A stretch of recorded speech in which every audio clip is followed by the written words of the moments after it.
여러분 안녕하십니까? 2월 3일 수요일 뉴스투데이 강원입니다.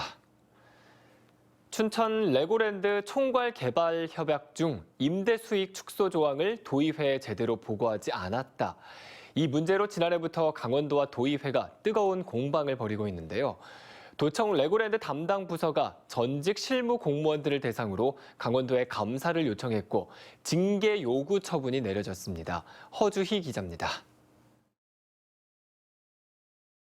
강원도 감사위원회 감사 대상은 글로벌 투자통상국 레고랜드 지원과 전직 과장과 계장, 주무관 등 모두 3명입니다.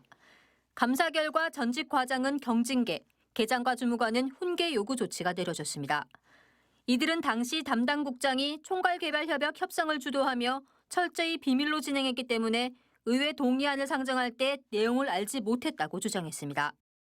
하지만 감사위원회는 도의회에 열람본을 제출할 때는 동의안에 누락됐던 임대 수익 부분을 포함시켜 집행부에 대한 불신을 가중시켰다고 판단했습니다. 동의안과 열람본이 일치하지 않았는데 제대로 검토를 하지 않았다는 겁니다. 이번 감사를 요청한 건 레고랜드 담당 부서인 글로벌 투자 통상국, 현 부서가 전직 실무진을 상대로 감사를 요청한 건 이례적입니다. 지난해 감사가 시작될 때부터 과장급 이하 직원들을 대상으로 한 이번 감사는 논란이 됐습니다. 그 축소 의혹에 대한 그 부분만 이제 감사 요구가 왔기 때문에 그 감사 대상이 이제 그렇게 한정돼 있는 그렇게 이해를 좀 해주셨으면 고맙겠습니다. 감사 결과에 대해 3명의 직원 모두 재심의를 요청하지 않아 징계 의결 요구는 확정됐습니다. 전직 직원은 레고랜드 지원과 근무 당시 고통스럽고 힘들었지만 조직에 몸담고 있는 이상 재심의를 요청할 수 없었다고 말했습니다. 경징계는 인사위원회를 통해 견책 또는 감봉 처분이 내려지는데 6개월에서 12개월 동안 승진 임용이 제한됩니다. 훈계는 근무 성적 평정에서 감점 요인이 돼 사실상 인사 불이익을 받게 됩니다. 레고랜드의 징계 대상자는 담당 국장과 최문선 지사입니다. 사업의 책임을 하급 직원에게 전가해서는 안 됩니다. 국민의힘 강원도당은 논평을 내고 앞으로 도청 공무원들은 부당한 지시를 따르지 않으면 인사상 불이익, 따르면 징계, 그야말로 진퇴양난이 될 것이라면서 레고랜드 협약 과정 전반에 대해 최문순 지사와 도 집행부를 감사해야 한다고 비판했습니다. MBC 뉴스 허주입니다. 군청 자산인 폐기물을 몰래 팔아 1,000만 원대의 이익을 챙기고 부하 직원을 폭행한 영월군청의 공무원에게 유죄가 선고됐습니다. 업무상 횡령죄로 벌금 400만 원을 선고받았는데 형이 확정되면 해당 공무원은 파면됩니다. 황구선 기자가 취재했습니다. 부하 직원을 향한 폭행과 갑질, 업무상 횡령을 일삼은 혐의로 재판에 넘겨진 영월군 환경사업소 전 팀장 공무원. 법원은 해당 공무원 55살 고모 씨에게 벌금 700만 원을 선고했습니다. 재판부는 고 씨가 지난 2년여 동안 영월 환경사업소로 수거된 폐기물을 24차례 몰래 팔아 1,440여만 원을 챙긴 뒤 이를 회식비 등으로 사용해 공직 신뢰를 해쳤고 폭행과 협박 혐의 또한 가볍지 않다며 공소 사실을 모두 유죄로 인정했습니다. 업무상 횡령에 벌금 400만 원, 부하 직원 폭행과 협박으로 벌금 300만 원씩 모두 700만 원입니다. 현행 지방공무원법상 공무원이 업무상 횡령 혐의로 300만 원 이상 형이 확정되면 파면됩니다. 고 씨는 횡령과 폭행 혐의는 인정하면서도 피해자를 협박한 적은 없다며 협박 혐의는 부인했습니다. 할 말 없습니다. 고 씨와 함께 횡령에 가담한 공무직 2명은 해고됐습니다. 실형을 예상했는데 이거 벌금형으로 나왔기 때문에 이건 도저히 좀 받아들이기 어렵고요. 전체가 조사되지 않고 일부에 대해서만 조사가 진행됐고 판결이 내려진 점 상당히 유감스럽게 생각하고요. 피해 직원이 속한 공무직 노조는 공소장에 나오지 않은 고 씨와 영월 환경사업소의 추가 비리 의혹을 제기하고 검찰에 항소를 요구하겠다고 밝혔습니다. MBC 뉴스 황구선입니다. 고성 지역의 산불 피해 이재민들에게 제공됐던 임시주택의 매각이 쉽지 않은 상황이라고 합니다. 절반가량은 매각이 됐지만 나머지 분량은 가격과 허가 등의 문제로 해를 넘겨 공매가 계속되고 있습니다. 배연환 기자가 보도합니다. 고성군 토성면 용촌리 마을에 조성된 임시주택단지입니다. 지난 2019년 봄 고성 산불 피해 이재민들에게 제공됐던 건데 현재는 비어 있습니다. 산불 피해 당시 모두 277채의 임시주택이 지원됐는데 지금은 140여 채만 이재민이 쓰거나 공공용도 등으로 활용되고 있습니다. 고성군은 이재민들에게 우선 매각됐던 것을 뺀 임시주택 물량을 공매 처분하고 있습니다. 지난해 10월 1차 공매부터 12월 3차 공매까지 진행됐고 모두 71동이 매각됐습니다. 고성 산불 이재민 임시주택 매각이 난항을 겪으면서 4차 공매까지 진행되고 있습니다. 4차 공매에는 모두 56동이 매각되며 오는 24일까지 입찰에 참가할 수 있습니다. 매각이 저조한 이유는 매각 금액인 1,300만 원이 예상보다 높고 주택으로 사용하기 위해서는 추가 허가를 얻어야 되는 등 불편도 따르기 때문으로 보입니다. 고성군은 6월 이후에도 매각 분량이 남을 경우 감정평가를 다시 한다는 계획입니다. 감정평가 보통 1년 단위로 합니다. 그래서 현재로서는 현재 계획은 올해 6월 달에 재감정을 통해서 예정 가격을 좀 다시 변경할 계획으로 이렇게 있습니다. 사용 연한 등을 고려해 감정평가 금액이 결정되기 때문에 재감정을 하게 될 경우 임시주택 매각 대금이 낮아질 가능성이 있습니다. MBC 뉴스 배현환입니다. 춘천시가 토목 건설 경기 부양을 목적으로 앞으로 3년 동안 3조 8천억 원을 투입하기로 했습니다. 지역 건설업계는 환영한다는 입장이지만 춘천시의 주요 정책들이 서로 충돌하지 않겠느냐는 그런 비판도 나오고 있습니다. 이재규 기자의 보도입니다. 춘천 옛 캠프페이지 인근 도로, 왕복 4차선 도로 옆에서 확장 공사가 진행 중입니다. 보행자가 다니기 쉬운 보행자 친환경 도로를 조성하고 있습니다. 춘천시는 이 같은 도로와 교량 조성 사업에 2023년까지 4천억 원을 투입할 계획입니다.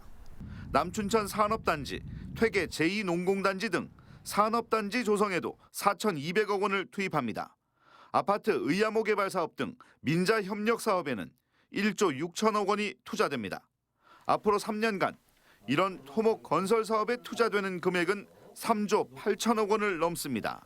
녹지 중심으로의 도로 사업은 기존 방식보다 사업비도 훨씬 더 많이 투자되어 건설 경기를 견인하고 안전하고 즐거운 거리 풍경을 만들 것입니다.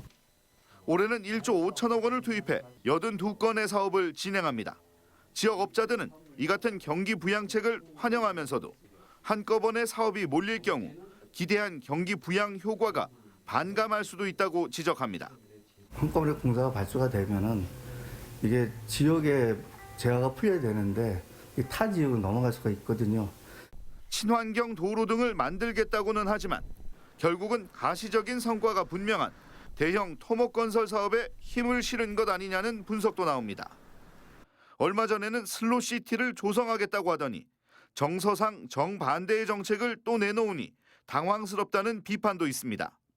이게 지금 앞뒤가 안 맞는다는 생각이 좀 많이 드는 거죠. 그러니까 한쪽에서 슬로시티 얘기를 하고 한쪽에서는 경기부양책으로 3조 어떤 건설 토목 사업을 진행을 한다 그러면 이 정책 저 정책이 뒤엉켜 혼란스럽다는 비판을 넘어 춘천시의 야심찬 건설 부양책이 소기의 성과를 거둘 수 있을지 궁금합니다.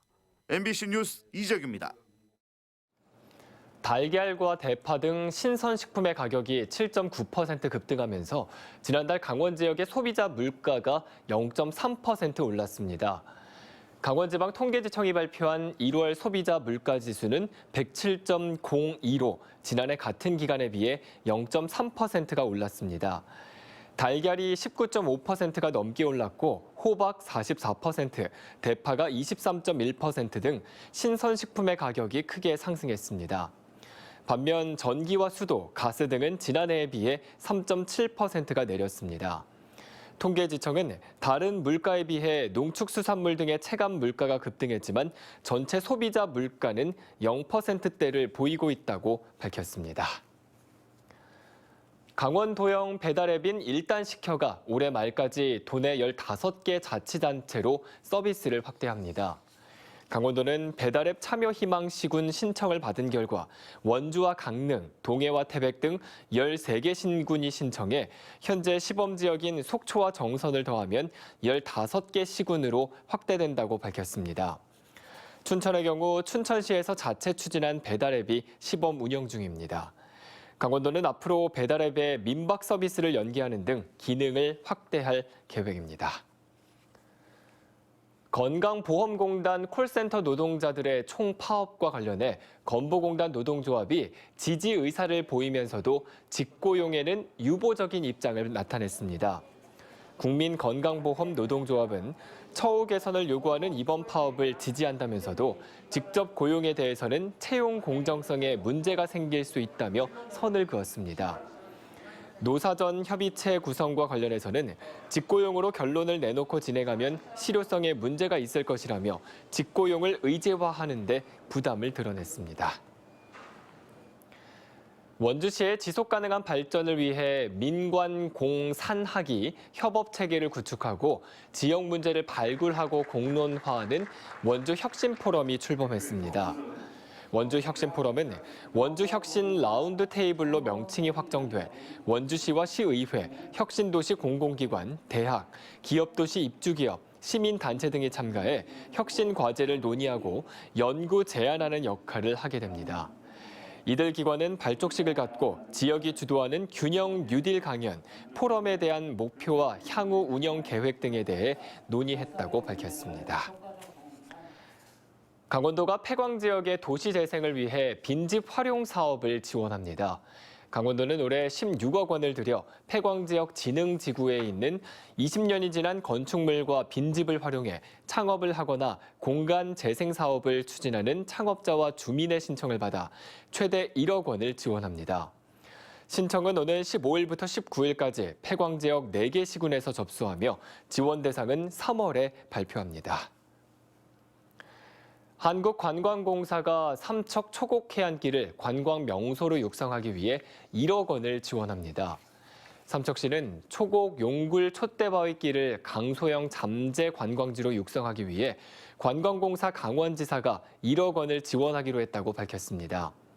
이 자금은 관광 상품 개발과 홍보, 인프라 개선 등에 쓰일 예정입니다.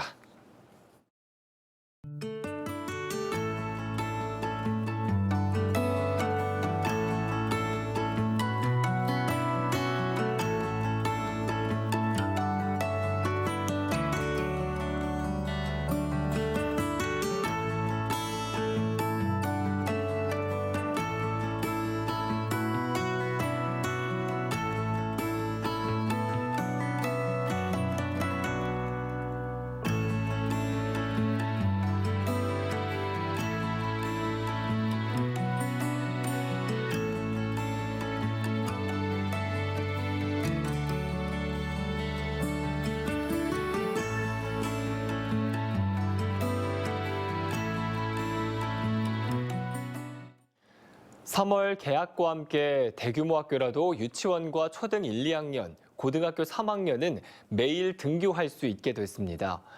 강원도 교육청은 전교생 400명 이하의 초중고등학교의 경우 거리두기 2.5단계까지 학교 자율로 전면 등교가 가능하도록 하는 등 올해 학사 일정을 확정해 일선 학교에 통보했습니다. 또 중대규모 유치원과 초등 1, 2학년, 고등학교 3학년은 거리두기 2단계까지는 매일 등교, 중고등학교 1학년은 최대 3월 한 달 동안 학교 적응을 위해 등교할 수 있도록 했습니다. 강원도교육청은 2021학년도 공립유치원, 초등학교, 특수학교 교사 임용시험 최종 합격자 214명을 발표했습니다. 최종 합격자는 유치원 교사 43명, 초등학교 교사 164명, 특수학교 교사 7명입니다. 도교육청은 초등 교사의 경우 최종 선발 인원을 다 채운 것은 2012년 이후 처음이라고 밝혔습니다. 이는 1차 필기시험에서 교육 과정 과목을 빼고 2차 심층 면접 비중을 늘리면서 지원자가 2배 이상 크게 늘어났기 때문으로 분석하고 있습니다. 강원도가 농협과 함께 설맞이 축산물 할인 행사를 진행합니다. 이번 행사는 도내 9개 농축협 21개 하나로마트에서 오는 11일까지 동시에 진행됩니다. 이 기간 동안 전국 축산물 브랜드 경진대회에서 입상한 강원 한우와 한돈을 20에서 30% 할인된 가격으로 구입할 수 있습니다. 또 계란 가격 상승에 따른 대책으로 정부와 함께 농축산물 할인 쿠폰 사업을 진행해 한 사람의 10,000원 한도 내에서 계란을 20% 할인된 가격으로 판매할 예정입니다. 정의당 춘천시 위원회가 최근 춘천 장애인 자립생활지원센터에서 불거진 문제에 대해 춘천시가 직접 나서 해결해야 한다고 주장했습니다. 정의당은 장애인 자립생활지원센터에서 직원 3명이 부당하게 해도됐다는 주장이 나왔다며 센터 측과 노동조합의 입장 차이가 큰 만큼 정확한 사실이 무엇인지 춘천시가 직접 밝혀야 한다고 주장했습니다. 설 연휴 기간 춘천 지역의 쓰레기가 수거되지 않습니다. 춘천시는 설 연휴 전날인 오늘 10일부터 연휴 셋째 날인 13일까지 쓰레기를 수거하지 않고 연휴 마지막 날인 14일 밤 10시부터 쓰레기 수거를 한다고 밝혔습니다. 이에 따라 쓰레기 배출은 14일 일몰 뒤부터 가능합니다. 춘천시는 연휴 기간 긴급 민원이 발생할 때를 대비해 민원 대기반도 운영하기로 했습니다.